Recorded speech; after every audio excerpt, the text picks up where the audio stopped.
Salut les amis, voilà le coin de mon enfance. Je suis chez mes parents pour 3 jours. Voilà le canal, il faut dire ici c'était très sauvage à l'époque. Quand j'étais gamin, excusez-moi.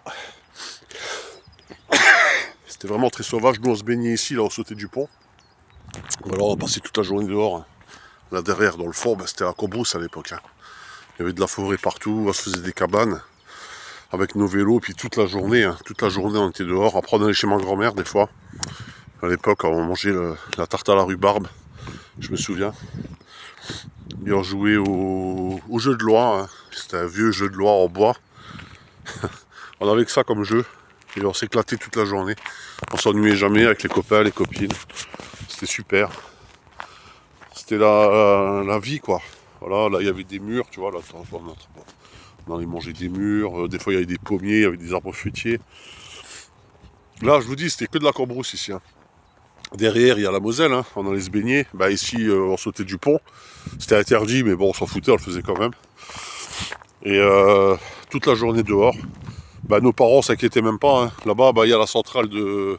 Je crois que c'est la centrale de Cattenom qu'on voit là-bas, centrale nucléaire. Les fumées là-bas, je sais pas si vous les voyez. Donc voilà, c'était toute la journée dehors. Les vélos, les copains, les copines, pas d'écran. Bah, à la télé, c'était quoi? C'était les 3 chaînes. Voilà, moi je me souviens de l'époque, c'était encore la télé en noir et blanc, la télécommande n'existait pas, hein. J'étais petit encore à l'époque, dans les années fin 70 on va dire, début 80. Nous on a eu la télé en couleur dans les années, je crois 85, 86, voilà, avec la télécommande, ça devait être dans ces années-là, 87 peut-être. Voilà, mais avant c'était le gros poste Philips, là tu sais, la grosse télé là, en noir et blanc. On s'en foutait parce que nous on était tout le temps dehors et tous les anciens, tout le monde était dehors à l'époque. C'est pour ça que les gamins pouvaient jouer dehors parce que bah, on savait où est-ce qu'on était quoi. Tu vois, les parents disaient il est où, est-ce que tu as vu le gamin? Bah oui, il est parti en vélo là-bas, tout se savait. Voilà, tout se savait, il n'y avait pas de réseaux sociaux mais tout se savait. Tout le monde était dehors, tout le monde discutait, tout le monde parlait. C'était bien. C'était bien, et puis bon, c'était l'époque d'Indiana Jones, de tous ces films-là, quoi. Conan le Barbare, tout ça, ça a marqué l'imaginaire, ça a développé notre imaginaire aussi. Donc on se faisait des aventures de jeux par rapport à ces films-là, ça cultivait notre imaginaire. Voilà. Bon ben puis je vais vous parler aussi de moi comment j'étais quand j'étais gamin. Ben moi j'étais un gamin un peu dans la lune, selon ce que disent les profs. Voilà. J'avais pas mal de camarades.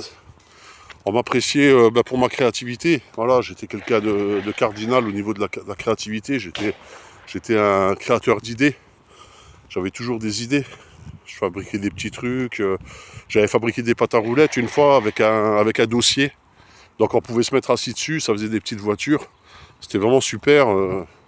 J'avais fait tout un circuit avec des planches que j'avais récupérées. Enfin, tu vois, j'avais toujours des idées, quoi. J'avais toujours des idées. Je crois même que j'avais fait un bateau une fois avec des tonneaux. Avec des tonneaux que j'avais récupérés en plastique. Puis dessus avec des cordes on avait fixé des planches et tout. Enfin j'avais toujours plein d'idées. Toujours plein d'idées, ça fusionnait. J'avais même fait une salle de sport chez moi. Dans mon écurie, j'avais une écurie, j'avais fait une salle de sport. Avec des briques. Voilà, les poids c'était des briques que j'avais récupérées. Mais franchement ça marchait bien. J'avais fait le tirage d'eau, j'avais fait un vélo d'appartement avec un vieux vélo que j'avais récupéré. Avec une courroie. Et j'étais jeune, hein, franchement, j'avais quoi, 10 ans, 12 ans, voilà, comme ça. Et je fabriquais des armes, voilà, des pistolets en bois, des lance-pierres, toujours plein d'idées. Voilà, je dessinais beaucoup. Bah, parce que Dixit, la vidéo que j'avais faite, l'ennui, voilà, l'ennui aussi, quand j'allais chez mes grands-parents. Voilà, mon grand-père rentrait de l'usine. Alors lui, il mettait la chaîne allemande, à l'époque c'était la chaîne allemande, il mettait la ZDF, moi je comprenais rien du tout. Pas parce que mon grand-père parlait l'allemand, voilà, donc la ZDF, moi j'étais à côté, je comprenais rien. Il mettait le dessin animé Vic le Viking, je me souviens, moi j'adorais. Voilà, Vic le Viking, sur la chaîne allemande. Puis on était là, puis après je m'ennuyais sévère, hein. Il y a des fois je m'ennuyais sévère, mais bon voilà quoi, ça faisait partie du jeu. Donc je prenais des des cartons, des papiers, derrière des pubs, tout ce que tu veux, hein, tout ce que tu veux. Ma grand-mère me donnait des feutres. Voilà, j'avais un carton de feutre. Je crois même que c'était un seau de feutre, je crois. Un seau, il y avait au moins 200 feutres dedans. Et la moitié ne marchait pas, tu vois. J'étais obligé d'appuyer comme un malade. Et là, je faisais plein de dessins, voilà, plein de trucs. Je dessinais des cartes au trésor aussi, voilà. Mes amis à l'école, je leur faisais des cartes au trésor. Ils adoraient ça. Et à la destruction de derrière là, juste derrière là, il y avait ce qu'on appelait les tours Manès. Hein. Tour Manès, la cité Einstein. La cité Einstein, voilà, qui a été dynamitée en 1986. Et moi, j'avais fait une bande dessinée là-dessus. Voilà, j'avais fait une bande dessinée sur le dynamitage des tours. Et j'ai remporté le premier prix à l'école. Voilà, c'était une bande dessinée qui se dépliait sur plusieurs feuilles A4, qui se pliait, qui se redépliait. Donc c'était pratique, ça faisait comme un petit livre où on nous voyait dans mon écurie, puis on pouvait observer la scène. Puis en même temps, on jouait à ce qu'on appelait à l'époque les jeux de rôle. Voilà. Voilà, bon, c'est pour vous parler, on va aller dans le vif du sujet, pour vous parler des artistes vraiment qui ont marqué leur époque. Les artistes cardinaux. Tu vois, il y a énormément d'artistes dans le monde. Sur Terre, des artistes, on ne peut même pas les compter, tellement qu'il y en a. Je vais parler notamment des arts graphiques. On va parler que des arts graphiques. Dans la peinture, dans le dessin, des artistes, t'en as à foison, on ne peut même pas les compter. Mais parmi eux, allez, je vais parler des peintres. Tu as eu des artistes qui ont vraiment marqué, qui ont été les premiers à le faire. Ou alors, même si c'est pas les premiers, mais ils ont lancé, on va dire, une mode. Voilà, je vais parler du premier, on va dire, connu des modernes, même si dans l'absolu on ne peut pas considérer ça comme moderne. Moi je vais le nommer, c'est Jérôme Bosch, voilà, l'artiste et peintre flamand qui venait de Bois-le-Duc. Donc Jérôme Bosch, très connu pour ses triptyques qui ont été peints sur du bois de tilleul, qui ont été ces peintures qui ont été reprises des centaines de fois, notamment pour les pochettes de hard rock, pour de la bande dessinée et tout. Beaucoup d'artistes, même dans les films, hein, je suis quasiment sûr que dans certains films de science-fiction ou quoi, beaucoup ont repris les petites bestioles de Jérôme Bosch, les figures de Jérôme Bosch. Pour ceux qui ne connaissent pas, ben, regardez qui est Jérôme Bosch. Voilà, donc...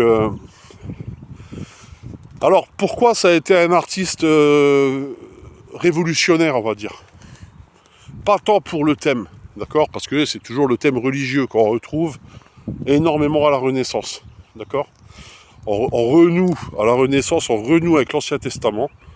Voilà, on est toujours dans le christianisme. On commence à s'intéresser vraiment à l'Ancien Testament, la tour de Babel, tous ces trucs-là. Suzanne et les vieillards, je sais pas, l'Arche de Noé, qu'on retrouve mêlé, on va dire, au christianisme. D'accord? Alors que au début du Moyen-Âge, c'est vraiment le christianisme. Hein. On oublie l'Ancien Testament, c'est vraiment... là, on repart sur le Nouveau Testament. C'est l'histoire de Jésus, quoi. Et là, à la Renaissance, on se permet des fantaisies, on va dire, avec des incorporations d'éléments qui font partie de l'Ancien Testament. La création du monde, le jardin de l'Éden, toutes ces choses-là qu'on retrouve dans le triptyque du jardin des délices, qui est repris notamment sur une chaîne que j'aime beaucoup, que je vais citer là, c'est la chaîne de Pierre-Yves Lenoble. Je ne sais pas si j'ai le droit de le citer, je pense que oui, hein, c'est une chaîne que j'adore. C'est vraiment une chaîne incroyable quoi. C'est incroyable de voir ça sur YouTube. Autant de connaissances, c'est fou quoi. Alors des fois je participe, je vais sur les lives hein, pour mettre un peu mes commentaires, tellement je suis happé, on va dire, par cette chaîne, avec les invités vraiment de qualité. Et c'est vraiment une super chaîne que je souhaite qu'elle continue, quoi. Voilà. Et aussi, big up à mon ami Ike Vibe, Vibration. Voilà. Qui vient aussi beaucoup sur ma chaîne commenter. Voilà, je sais pas si je peux te nommer. Écoute...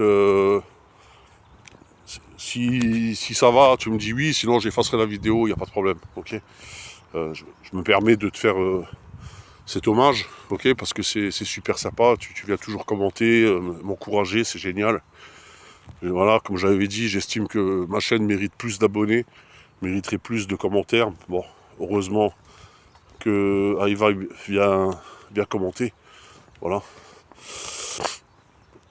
Nicolas, je crois que c'est ton prénom, je sais plus, excuse-moi, mais voilà. Et de temps en temps, je vais regarder aussi un peu tes trucs, tes lives, tout ça, ta musique qui est super, voilà, incroyable. C'est pareil, tu crées de ton propre style, voilà, c'est sur une base reggae, tout ça, mais franchement, je t'encourage à continuer, c'est super, quoi. Donc voilà les amis.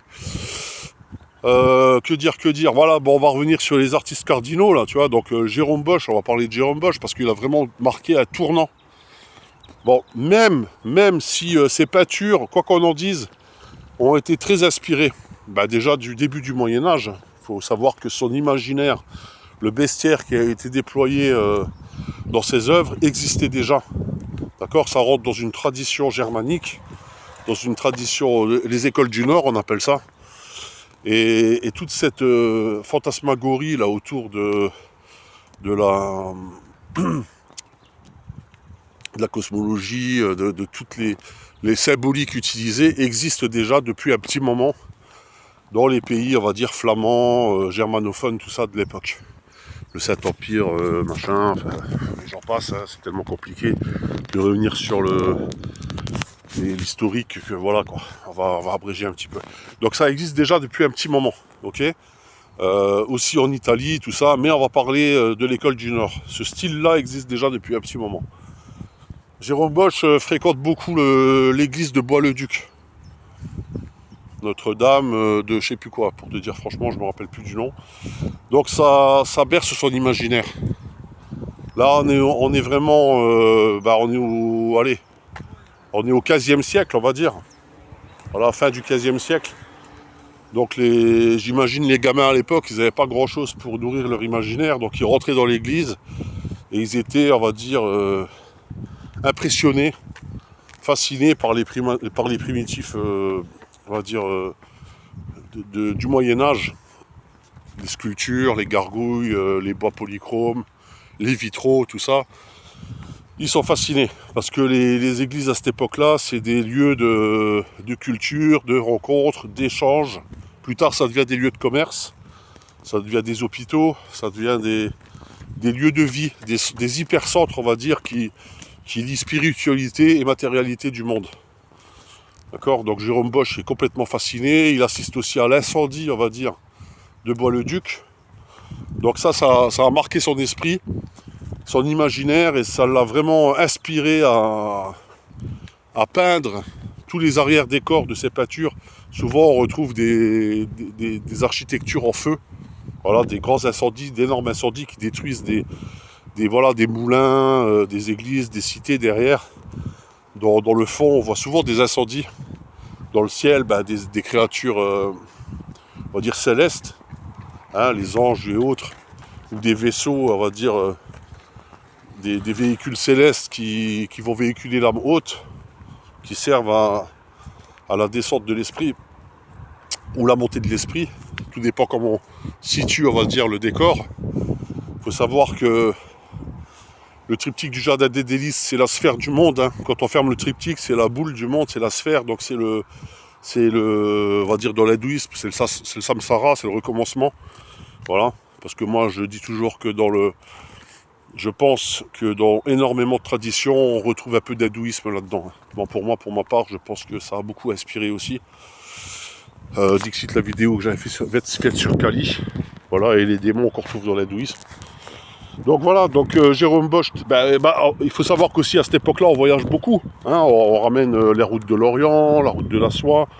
On commence à ramener des choses qui viennent d'Orient, des traditions orientales, on va dire de l'hermétisme oriental, de l'alchimie aussi.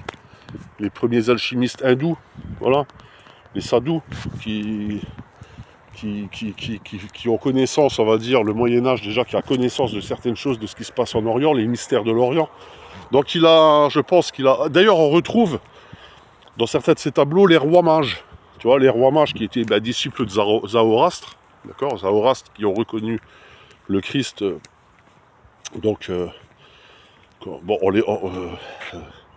retrouve les 3 rois mages, là, bon, c'est vulgarisé dans les contes pour enfants, mais normalement, c'était des disciples de Zoroastre qui ont reconnu le Christ comme, comment dire, comme une continuité, on va dire, au zoroastrisme, d'accord.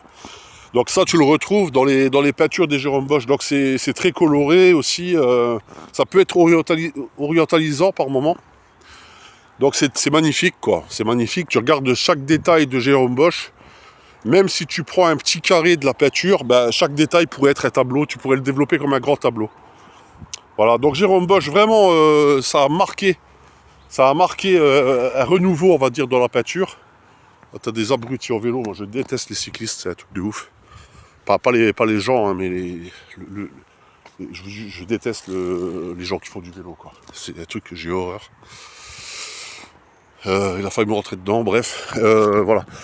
Donc on retrouve des éléments vraiment qui ont tout changé. Déjà au niveau des couleurs, au niveau des techniques, tout ça, des pigments, de l'iconographie, on va dire, il a réussi à changer l'iconographie.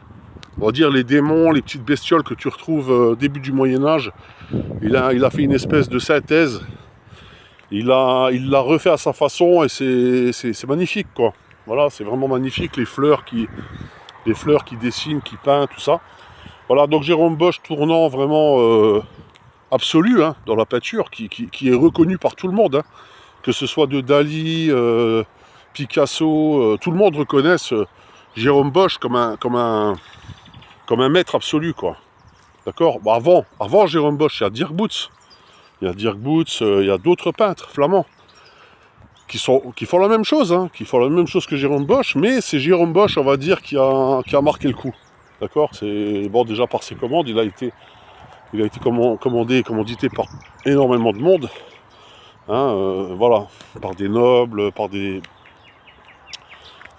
gens, par des religieux, par des bourgeois. Donc voilà. Donc Jérôme Bosch. Plus tard, il y en a eu d'autres artistes, peintres, qui ont marqué leur époque, on va dire. Il y a eu, pour moi, un peu plus tard, alors, je te dis un peu plus tard, mais peut-être que je me trompe, non, si, un petit peu plus tard. Tu as eu Michel-Ange, qui pour moi aussi, Michel-Ange, hein, pareil, qui a révolutionné le monde de la peinture, tout en sachant qu'à la base, il était plutôt sculpteur, Michel-Ange. Mais sa peinture, notamment la chapelle Sixtine, comment dire, c'est pareil, Michel-Ange qui reprend les thèmes de l'Ancien Testament, aussi du Nouveau Testament et tout. Donc c'est vraiment incroyable, là, les corps musclés qui représentent et tout, c'est vraiment d'une modernité absolue. Voilà. Ça a été un petit peu délaissé au XVIIe siècle, tout ça, on a un petit peu mis de côté la charge, on va dire, artistique de Michel-Ange, parce qu'on considérait ça trop chargé, on allait vers un peu plus de légèreté. 18e, n'en parlons pas, avec des peintres comme Fragonard, tous ces peintres-là, on va vraiment vers de la légèreté, une légèreté absolue qui flirte avec le libertinage, on va dire. Donc on oublie les peintres comme Michel-Ange. Mais bon, voilà, on y revient, quoi, on y revient parce que c'est intemporel.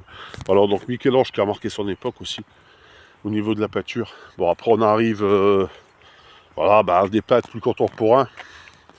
Rembrandt, voilà, Rembrandt, incroyable Rembrandt, gros travailleur,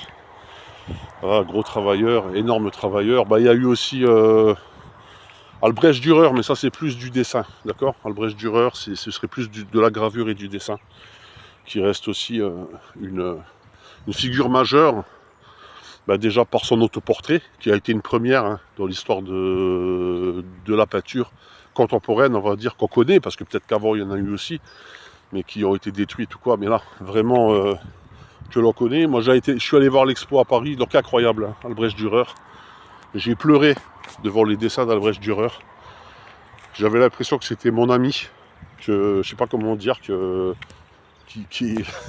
qui me parlait, quoi, tout simplement. C'était vraiment dingue, quoi. Un mec du XVIe siècle qui est toujours là, quoi. Ces gravures sous verre, alors hyper protégées, bien sûr. Très peu de lumière pour pas détériorer les œuvres, mais incroyable. Voilà, donc artiste majeur. Ensuite, on arrive au 18e. Bon, 18e, je connais un peu moins, tu vois. Bon, 19e. Bon, après, là, je connais un peu moins. Il y en a eu plein, je pourrais en citer beaucoup. Là, c'était vraiment pour faire la synthèse des peintres, on va dire, du fin du Moyen-Âge, Renaissance. Voilà, quoi. Et un petit peu après. Allez, sur ce, les amis, je vous laisse. Ciao.